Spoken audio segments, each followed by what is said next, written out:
23 Ukrainian assault drones are heading straight toward their target, 2 rows of abandoned warehouses in the middle of the battlefield near the border. With just a single direct hit, the entire Russian infiltration unit hiding inside will be vaporized along with the steel and concrete. October 19, 2025. In eastern Ukraine, where the battlefield is becoming increasingly tense due to Russia's encirclement and occupation operations in the Donetsk region. A Russian unit carried out a horrific act, one the world would call a war crime, not aimed at military forces, not at kamikaze drones, but at a group of unarmed Ukrainian civilians attempting to evacuate from the war, gunned down in the middle of downtown Pokrovsk. Precisely at 4:25, in the narrow alleyway of Mostovyi, right next to the central rail line in Pokrovsk, reconnaissance troops from Ukraine's 7th Corps and soldiers fighting in the area detected several strange noises. Images sent from reconnaissance cameras clearly showed multiple bodies and severely wounded people lying along Ukraine's evacuation route. And because attacks were still ongoing in the area, retrieving the dead was virtually impossible. American intelligence, as part of a security assistance program, also helped the 7th Corps detect an illegal infiltration unit in the area. The real perpetrators were a sabotage reconnaissance group, DRG, from Russia's 132nd Motorized Brigade. A small group of 13 infantrymen and 1 commander had dispersed around the area, waiting for further attack orders from their command post. A counterattack plan was drawn up directly aboard a Bars 8M MK armored command vehicle located 25 miles away, deploying 3 drone teams straight into the war zone. Team 1, 4 pilots operating 3 PD, 2 reconnaissance UAVs, tracking every sign of the Russian troops Putin had sent into Ukraine, hunting down where they were hiding. Team 2, 10 quadcopter bomb-dropping UAVs, each carrying a high-explosive warhead with 5 kilograms of payload, mounted on an 11-inch carbon frame. Team 3, 10 final-wave kamikaze UAVs built on 7-inch steel frames, powerful enough to destroy anything left standing or anything attempting to escape the crimes it had just committed. They all launched simultaneously, right after the Kiev-based engineering team finalized a few last details. The 3 PD-2s split into 3 directions, scanning for heat signatures at an altitude of 2,300 feet and within a 6.2 miles radius. Following closely behind, the 20 assault drones were divided into 4 interleaved groups. Group 1, the bomb-dropping UAVs, would strike first upon target confirmation. Group 2, the FPV kamikaze drones, would finish the job. The 3 PD-2s hovered silently at high altitude like 3 steel eyes in the sky. Their gimbals lowered, scanning, zooming in, inspecting every window, every rusted corrugated roof. On the control screen, heat signatures appeared like faint streaks of fire, 2 fixed clusters of warmth, blurred bright spots scattered in the darkness of the abandoned warehouses. Infrared cameras captured the erratic movements of human figures, 13 soldiers and 1 commander, splitting into 2 groups, each hiding inside 1 warehouse tucked behind pallets and rusted machinery. They were DRG operatives from Putin's forces, not standard infantry units. They weren't tasked with holding territory, nor did they travel with tanks or artillery. They had one single objective: infiltrate, sabotage, sow chaos, then vanish. Using railway corridors and underground sewer lines, the DRG team had slipped into the city center without leaving any electronic signature, and in just a few minutes, if they weren't eliminated, they would begin planting C4 and TM62 explosives. Explosives that could end up inside supply depots, military logistics warehouses, or even the armored command vehicle directing the 7th Corps' current operation. The footage was transmitted to the Bars 8M MK command vehicle 40 kilometers away, overlaid with data, bearing, range, timestamp. Inside the ops room, breathing slowed. No one spoke. The thermal signatures weren't static. There were short tremors, footsteps, possibly a shift change, possibly a planned withdrawal. The PD-2S recorded video, audio, and even faint distorted radio waves from a malfunctioning handheld. Scattered fragments of intel, just enough to identify their formation and alertness level. The order came in: target confirmed. Maintain sensor lock. Hold fire and await engagement order. The IR cameras froze on the final frames. 2 warehouses, 2 pockets of warmth in the cold night, And inside them, human beings, the trace of crime, the darkness with no place left to hide. Strike order confirmed. The bomb-dropping drone group, all 10, descended into the airspace like a flock of iron birds, their carbon frames reflecting the pale glow of the control screens. The propellers spun with a metallic hum, steady and cold. On screen, the operators could see it clearly. Targets locked. Both warehouses were now within range. One lead drone surged forward, locking the drop angle on its target. A silent moment just before all hell broke loose. Thermal signatures flared at each impact point. Pressure spikes and approach vectors flashed back across the screens. Then, a flash. The first wave of explosions tore through the night. Shards of metal and bricks scattered.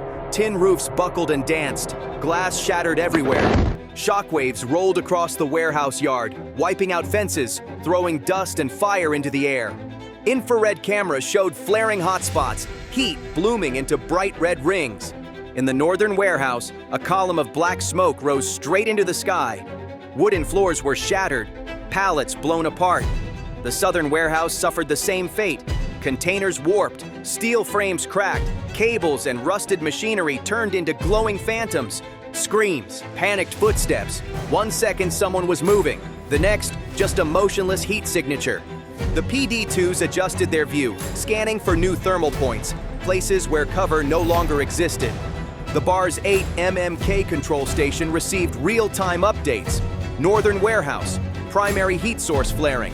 Southern warehouse, roof collapse, irregular thermal echoes detected. No one cheered, only cold professional efficiency. The mission cycle continued. In the technical bay, one engineer reviewed the data, mapping blast points, analyzing debris, preparing for the next wave. The bomb drop cluster had just paralyzed their shelter. Now came the cleanup. From the rear, the kamikaze FPVs were activated. Pilots glanced at each other through the screens, cold eyes, fingers on the sticks. Before the debris even finished falling, the FPVs surged through the remaining gaps. Back doors bent out of shape, cracks blown open. They struck like a metallic rain, small, fast, no negotiation. The kamikaze FPVs moved in attack formations, slicing through smoke, darting through the flickering red light of burning wreckage. They didn't turn, they didn't stop. They only aimed for what little heat signatures remained. 10 FPV drones split into 3 approach vectors. Group 1 struck directly through the main entrance of the northern warehouse. Group 2 circled around the collapsed wall on the left. Group 3 climbed high, then dove through the punctured tin roof of the southern warehouse. Each FPV drone was equipped with a 2-kilogram HEI, high explosive incendiary warhead, mounted firmly on a 7-inch steel frame coated in carbon. They were programmed for oblique dive angles, approaching at 83 miles per hour, locking onto fixed heat signatures and irregular movement inside the damaged interiors. The first drone hit the dark corner where 3 Russian soldiers were hiding. That entire section of the warehouse collapsed. The second drone entered through the back door, where 1 soldier was trying to flee. The FPV camera captured everything clearly. The trembling figure barely made it 3 steps before the drone reached him. The explosion cut the footage short. There was no next frame. Inside the southern warehouse, 3 UAVs spiraled high, dove through the hole in the roof, following the smoke trail marked by the PD-2's targeting system. 1 Russian soldier raised his AK, but didn't have time to aim. The round didn't leave the barrel. The drone slammed into his chest. The explosion punched through soft body armor, sending the rifle and part of his shoulder flying. The remaining 2 drones didn't pause. Their target, the radio operator. The final drone dove through the ventilation duct and exploded right above the only surviving commander. In 43 seconds, the entire kamikaze UAV squad had completed its mission. No more heat signatures, no more signals. Only black smoke, scorched steel frames, and bodies lying between hot blood and cooling metal. The PD-2 panned from above. The infrared camera turned everything to grayscale. No more red dots, no more orange streaks, just a flat, cold surface. Data streamed back to the bar's 8 MMK command center. The server confirmed target neutralized, no survivors. No one celebrated. A lone officer quietly removed a USB drive and saved the entire footage to be sent directly to the SBU, to HUR, and maybe to the International Criminal Court. Because tonight, what was destroyed wasn't just a group of Russian soldiers, it was living proof of a war crime, dealt with in a way that modern warfare requires no warning, no surrender order, no negotiation, only a heat signature, and punishment delivered by lithium-powered flight.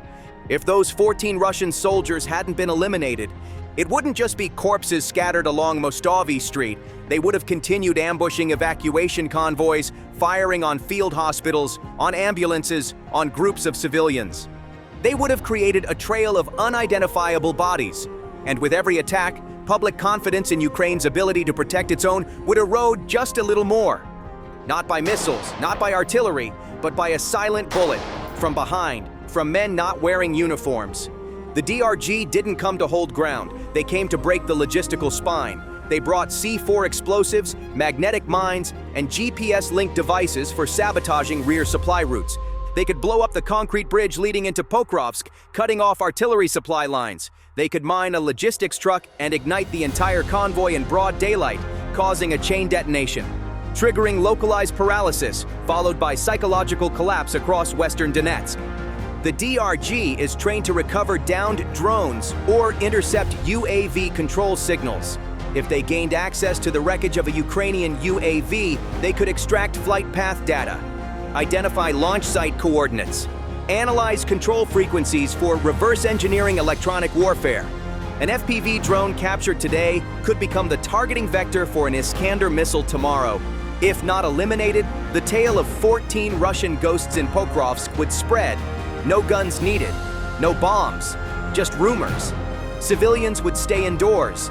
Medical personnel would pull back from the gray zones. Defense units would have to spread thin to secure rear areas. Ukrainian command posts would retreat deeper underground, all because of 14 men and a few AK rifles. But what they aimed at wasn't flesh, it was the brain. When a DRG mission is complete, they don't stay. They break into smaller cells, melt into civilian areas, follow drainage canals, or call for UAV extraction via hoist cables. 10 days later, they'll show up in another city, maybe Kurakov, maybe Selidov, maybe Kostiantynivka. And if they killed civilians today, next time, they'll strike command headquarters. After 4:50, the entire 14-man Russian team, including 13 infantrymen and 1 officer from the 132nd Motorized Brigade, vanished from all communication. No more radio signals, no satellite pings, no telemetry feedback from their GLONASS personal trackers.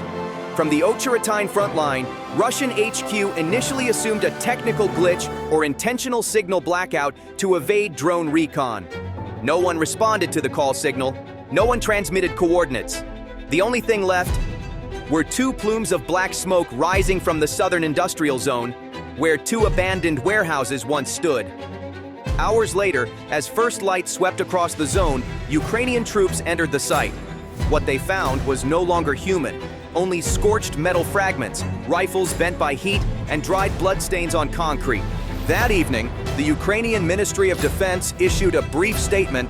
An illegal enemy reconnaissance sabotage group operating in Pokrovsk has been neutralized. On the tactical map, Mostovi Lane was marked with a single red symbol,